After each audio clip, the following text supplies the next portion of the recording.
अस्सलाम वालेकुम। Welcome to my YouTube channel audio book. आज हम एक स्टोरी आपको सुनाएंगे। स्टोरी है nothing is impossible in this world. My dear friends,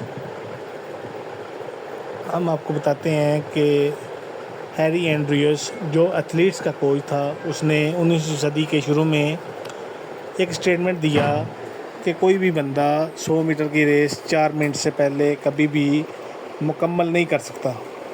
लेकिन फिर निकल के आए रोजर बनिस्टर और उन्होंने 100 मीटर की रेस 3 मिनट 59 सेकंड और 4 मिली सेकंड में मुकम्मल करके दिखा दिया। और पूरी दुनिया के न्यूज़ लेटर में ये आ गया कि हैरी एंड्रयूस की स्टेटमेंट को रद्द किया रोजर बनिस्टर ने, कि रोजर बनिस्टर ने वो कर दिखाया जो सारी दुनिया इससे पहले इम्पॉसिबल समझती थी। रोजर बनिस्टर ने साबित किया कि nothing is impossible in this world. लेकिन ये कहानी इधर ही ख़त्म नहीं होती। ठीक रोजर बनिस्टर के 10 साल बाद एक स्कूल गोइंग बच्चा James,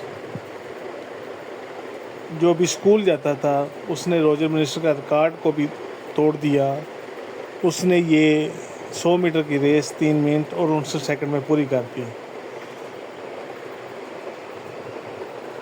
If one can do, I can do।